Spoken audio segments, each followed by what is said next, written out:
Welcome back. Thanks for tuning in to another episode of The Wrong Kind of Black. In this episode, I'll be talking about how we're supposed to navigate the corporate world. We'll all have our own subjective perspective of the corporate world depending on the privilege we had bestowed upon us by our family. But once again, my intention here is to give you some more perspective on it. I thought it would be best for me to give you my perspective by telling you truthfully what my experience has been, which hasn't been great by the way, which might either help you to have gratitude for your own privilege, or it might help you to understand that notwithstanding the lack of privilege you may have been subjected to, that there is a light at the end of the tunnel. The corporate world has negative connotations. Most people associate the corporate world with negative ideas such as slavery, the matrix, lack of freedom, greed, avarice, and exploitation, which I believe to all be true to an extent. The reality is, however, that the corporate world runs everything around us. Without it, we have to live independently of the society that more or less guarantees us relative safety, law and order, justice, equality, healthcare, education, and a civilized society, to name a few benefits. So, if we're supposed to benefit from all of these things, why does the corporate world get such a negative reputation? Well, it's probably because a small percentage of every corporation reaps the benefits of exploiting their subordinates. And since money is so important to people, most people are likely to give up who they are to become part of the ruling minority. This is how society has been since time immemorial. It started with cults, then moved very quickly to religious cults, which grew into communities, which have now expanded into societies, which once were empires and kingdoms, which have immensely influenced societies we live in today. But one pattern that has remained and withstood throughout centuries is that the ruling minority will do whatever it takes to manipulate and exploit its subjects. When most people think of the transatlantic slave trade, for example, they automatically think of how dreadful the people must have been who owned and traded slaves, but the reality then was that this was just simply how society and social classes were divided. It seems unfair to us because if you were born an African slave in the 15th, 16th or 17th century in America, you were subjected to a lifetime of slavery with absolutely no chance of success, or at least that's what most people think. Even in those times, the slave trade wasn't enough to preclude the inevitability of meritocratic success, as there were several African Americans who somehow managed to find some relative success. For example, Robert Smalls was a formerly enslaved man who became a war hero, businessman, and politician. During the American Civil War, he commandeered a Confederate ship called the Planter and sailed it to Union lines, securing freedom for himself and others. After the war, he became a U.S. congressman for South Carolina. James Forten died before the slaves were emancipated and was actually born free in Philadelphia. He became a successful businessman and abolitionist. He made a fortune in the sailmaking industry and used his wealth to support abolitionist causes, helping to fund The Liberator, which was the anti-slavery newspaper founded by someone named William Lloyd Garrison. Paul Jennings was born enslaved to President James Madison, who later wrote A Colored Man's Reminiscences of James Madison, which was considered the first White House memoir by an African American. Jennings eventually bought his freedom and became a successful businessman in Washington, D.C.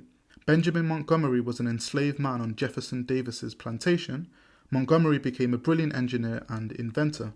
He ran a store and a successful manufacturing operation, even patenting a steam-operated propeller for boats, though he was denied credit since he was a slave. Venture Smith was born in West Africa. He was captured and enslaved as a child. He eventually bought his own freedom and that of his family, becoming a successful landowner and businessman in Connecticut. His autobiography is apparently one of the most detailed personal accounts of slavery in America. Bridget Mason, also known as Biddy, was born enslaved in Georgia. She was brought to California, where she successfully sued for her freedom. She later became one of the richest black women in LA, owning valuable real estate and contributing to the community by founding a school and a church. Elizabeth Keckley was born enslaved in Virginia. She became a highly skilled dressmaker and was able to buy her freedom. She later became Mary Todd Lincoln's personal seamstress and confidant, writing the book Behind the Scenes, which provided insight into the Lincoln White House. So, despite the extreme oppression of slavery, some African Americans in antebellum America managed to achieve relative success, either by gaining their freedom and thriving or by making significant contributions while they were still enslaved. What most of us free-thinking Westerners find distasteful is the fact that they weren't born with the same chances of success as their European compatriots. Those of us who are naive believe that we should level the playing grounds in as much as possible so everyone has the same opportunity for success. But anyone who's read George Orwell's Animal Farm will know that it's virtually impossible to level the playing grounds and that it's simply human nature to form cults at the top to subject those who we deem to be beneath us. When I lived in China, I naturally became curious as to what a communist country looked like in terms of equal opportunities for success. I quickly learned that, just like Animal Farm, the Chinese populace worked and lived for the maintenance, authority, and dignity of the Chinese Communist Party. The Chinese Communist Party is, for those of you who don't know, the ruling class in China. It's a party that is subjected to the arbitrary whims of its president, who today happens to be President Xi Jinping. The Chinese Communist Party cannot be voted out of government. Its name is misleading, as most of us in the West will assume that there will be opposition parties, which isn't the case. The 8 other parties exist under the leadership of the Chinese Communist Party and operate under the framework of something called the United Front, which means they do not function as opposition parties, but operate rather as advisory bodies to the Chinese Communist Party. Since Chairman Mao founded China in 1949, the Chinese Communist Party has remained the dominant ruling party, which speaks for itself. So you might be wondering, how do people become part of the Chinese Communist Party? Well, there's something called the Red Aristocracy. The Red Aristocracy refers to families that descended from prominent Communist Party leaders or revolutionaries who, as you can imagine, have major political and economic advantages. I say this to say that even in a country that is founded on Marxist-Leninist philosophy, there is still a ruling class which manipulates and exploits its subjects. They do this by restricting freedom of thought and freedom of speech. If you're caught criticizing the government or any of its policies, you will be arrested. Most of us think that's not that suppressing as long as you mind your business and stay out of trouble, which, to be frank, is mostly the case. But until one of your family members or someone close to you is arrested, accused, or convicted, you feel the full wrath of the Communist Party's power and austerity. I had heard of people being arrested for mocking the Chinese Communist Party's policies on their most popular instant messaging app, WeChat, for sending light-hearted stickers ridiculing the stringent nature of some of the party's policies surrounding COVID-19. When I taught in China, during my induction, we were told not to talk to our students about the triple T's, which refer to Taiwan's sovereignty. We're not allowed to say Taiwan is a country. Tibet, they're an autonomous region that belongs to China, according to the Communist Party. And Tiananmen Square, where thousands of students, intellectuals and citizens were gunned down in 1989 by the government's military during a peaceful protest to demand political reform, greater personal freedoms, and an end to government corruption. It's widely understood in China that someone has acquired success as soon as the Communist Party has issues with how much traction you have gained as a business entrepreneur. As soon as the party starts dictating what influence you have on the population as a business owner, you're seen to have made it. This contrasts heavily with the West, as someone like Elon Musk would never have been allowed to reach the economic heights he has reached in a place like China unless he kowtowed to the demands of the Chinese Communist Party. So the fundamental difference being, if you somehow manage to acquire wealth and power in the West, the government, on paper, has no right to meddle with your affairs. Whereas if you become successful in China, your political and philosophical beliefs have to conform with those of the Chinese Communist Party. Whether you believe that the government should be run by plutocrats and lobbyists, or an aristocracy that can trace its roots into the ruling classes of the past, is irrelevant. My point being, no matter where you are in the world, there will always be a ruling class with a tremendous conflict of interest to manipulate and exploit its subjects to retain power and to guarantee their friends, family and acquaintances the highest quality of life possible. So this brings me back to the corporate world, which functions in exactly the same way.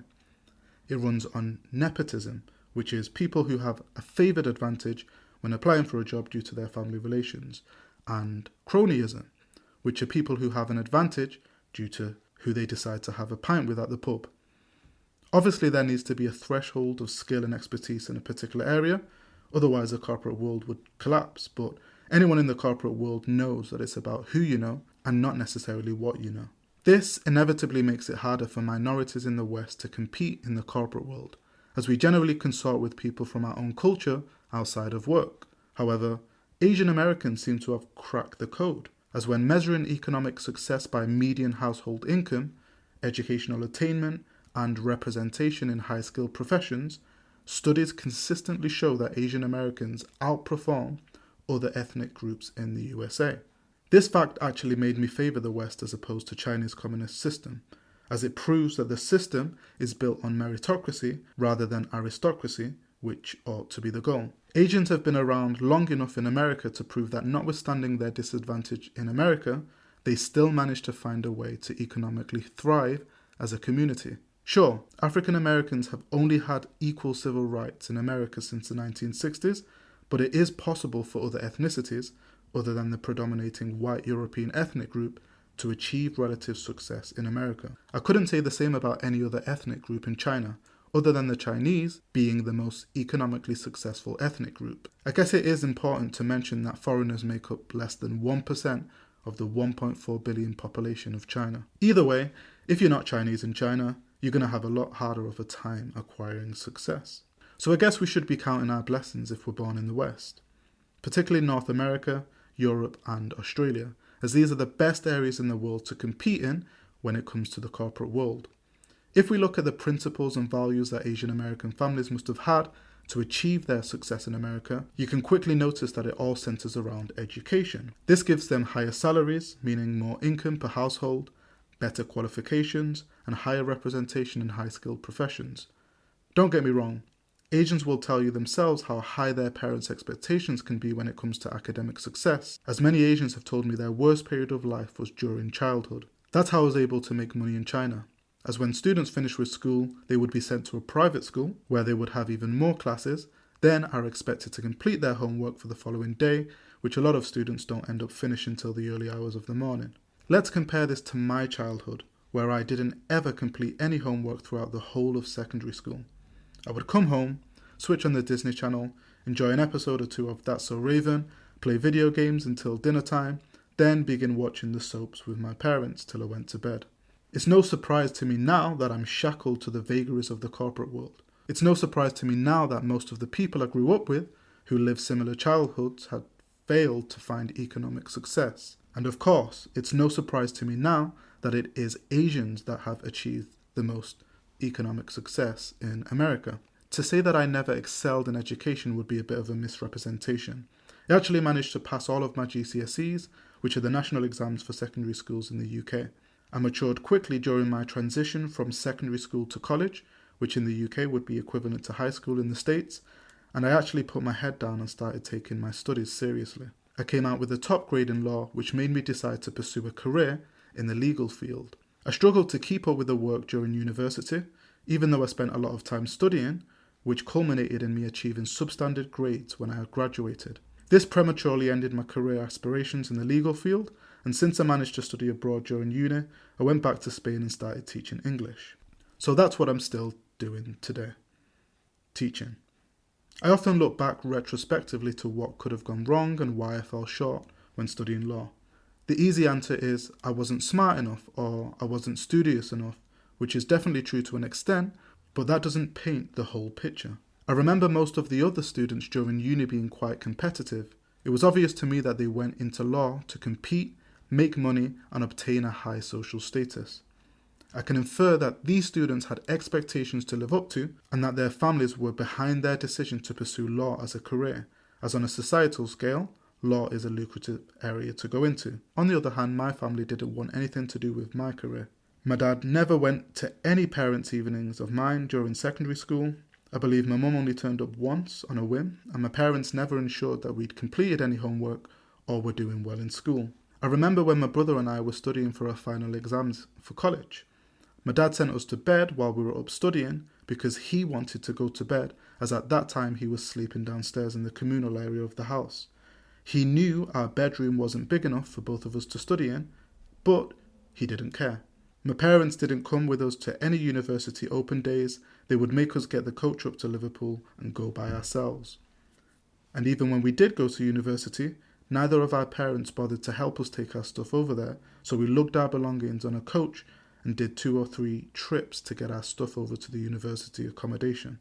Neither of our parents visited us once while we were at university, and frankly, they didn't give a shit about how we were doing academically. So, once again, there's no surprise that neither of us have achieved any relative academic success. My theory is that if we had been supported financially, emotionally, and psychologically, we could have had better luck. Plain and simple, they did not prioritize education. They simply saw university as an opportunity to dispense with 2 liabilities, and I'm referring to me and my brother, who they no longer wanted any responsibility for. Which of course is an extremely myopic view of life, as children can be a great opportunity to build generational wealth, provided children are supported academically. So you might be wondering what my aspirations are now and how I perceive the corporate world today. Well, I view academia as a great opportunity to bring in a high salary. That's it. Academic achievement isn't a prerequisite for success in the West. As I said, it's simply a tool to set yourself up for bringing in the highest salary possible in terms of income. The higher skilled you are, the higher the salary you can bring in. But high salaries don't equate to success. I've learned that it's what you do with your money or salary, not how much you make. People with high salaries tend to have all the same problems that someone with a low salary has. I have friends with high salaries and they seem to have the same problems as me. I would say that the higher the salary, the farther you are away from the poverty line and the more you have to invest. And those are the only benefits I can think of. Anyone who has one stream of income is always going to be at risk, and especially in the UK, high earners are taxed disproportionately. If you're high skilled in a particular field, there's only going to be a handful of you in a given area, meaning there will only be a handful of places you can work. So, what does that mean? It means you're likely subjected to the political whims of those few corporations, and that word gets spread quickly about your reputation. It means you're dependent on those corporations who are potential employers, so unless you diversify your skill set, you're dependent on those corporations for a high salary, which would be the same concern for anyone in the corporate world. You still have someone to answer to, you still have to do immoral things to keep your job, and there is still someone benefiting from exploiting you. Your salary is still predicated on supply and demand, there are still people you have to brown nose, and you can't just take a holiday on a whim. Higher earners tend to be more extravagant. They finance more expensive cars, mortgage more expensive homes, and go on more expensive holidays or have them more frequently. That's why I don't view a high salary as the North Star. The West is riddled with debt. Including mortgage debt, in the UK between 80 to 90% of households have some form of debt. Excluding mortgage debt, 40 to 60% of households carry some kind of debt as well. So that means credit cards, personal loans, overdrafts, and other kinds of unsecured debt. Interestingly enough, the results are exactly the same in the US. So anyone who's in debt is somewhat enthralled to their creditor, which is the reality for most people living in the West. So what metric do I measure economic success by? Well, the short answer is net worth. Having a positive net worth indicates freedom, especially in times where student loans are extortionate, house prices are through the roof, and people are encouraged to spend on credit and take out loans. It denotes that no money is owed to anyone and that that person is free to do what they like with their money. Anyone with a positive network is in a great position to invest and can focus on bringing in other streams of income to wean off dependence on their salary. So, from my perspective, the goal should be to create as many streams of income as possible other than your salary to minimize risk and buy freedom, as you can decide how much you want to work, when you want to work, and if you want to work. That means you can spend as much time as you want with your family, your significant other, traveling, or doing what you want, and most importantly, not having to answer to others. It means you'll never have to do anything immoral, you'll never have to brown nose people you don't like, and can be unapologetically yourself 24/7. So the corporate world is simply a great opportunity to contribute to society, since we need teachers, police officers, nurses, doctors, and everyone else that keeps the cogs turning in our societies. But ultimately, it's the freedom to spend our time how we like, which I believe to be the ultimate aspiration. The corporate world is just a means to an end, and society will inevitably replace us when we retire or die. And so it should be. So, depending on a high salary doesn't seem like a worthwhile investment since it doesn't guarantee any personal freedom. Doing immoral things or becoming a worse person to obtain a higher salary equally doesn't seem worth it in the long run, since we're so expendable. Personally, I respect an individual who is just about making ends meet, running their own business, than someone who is dependent on a high salary, since owning your own business means you decide how much you want to work, you decide what you believe is the most moral way to make money, and you decide how much time you want to spend with your family. So, how far away am I from my own financial goals? Far. If you were expecting me to tell you I'm not in debt, that I have it all figured out, well, I could, but I'd be lying. You might be feeling a tinge of schadenfreude by hearing this, but it's the truth. An uncomfortable truth, but net worth doesn't lie. I'm privileged insofar as student debt works more like a tax on earnings in the UK rather than like a loan in the US. So my student debt doesn't put as much financial stress on me as it might do in the US. But what does give me solace is I now have direction. I now know what I need to do to acquire the things I want in my own life. Before I felt like a victim to the matrix, would often complain about how unfair life is, would often complain about how the rich is suppressing the poor, how people on high salaries were just lucky, and how everyone at the top is in some conspiratorial cult. There may be some truth to that, but as I said earlier in this episode, it's simply human nature. Plus, I have no control over those things. What I do have control over is how much debt I'm in, what I decide to do with my disposable income, and what I decide to do with my time. I would go as far to say that it would be somewhat narcissistic of me to presume to be privileged with a high starting off salary, inheritance bestowed upon me, or handouts from others or the government when I have not contributed to society with any noticeable influence. Not only would that be narcissistic of me, that would be an arrogant presumption to have. That rather than being grateful that I wasn't born into a family where I would be subjected to low-paid, dangerous labour in Africa as a child, so the West can enjoy all their privileges, instead, I should be remunerated handsomely for doing absolutely fuck all. Well, at least that's my perspective, and I hope you see where I'm coming from with that. Aspiring to have multiple streams of income diminishes reliability on your salary, which in turn increases your bargaining power. You can demand more from your employer and are ready to walk away if they're not willing to meet you in the middle. The more coveted your skill is, the easier it should be in theory to consider starting your own business to provide value in the corporate world and society. If you're not there yet, then the goal should be to start acquiring the skills necessary to do it on your own. A lot of people like the stability that comes from a salary, since you get the same pay every payday and it can be easier to manage your finances that way. But as far as I'm concerned, that stability is predicated on supply and demand, so there's still risk, especially if the supply becomes higher than the demand of people with your skill set.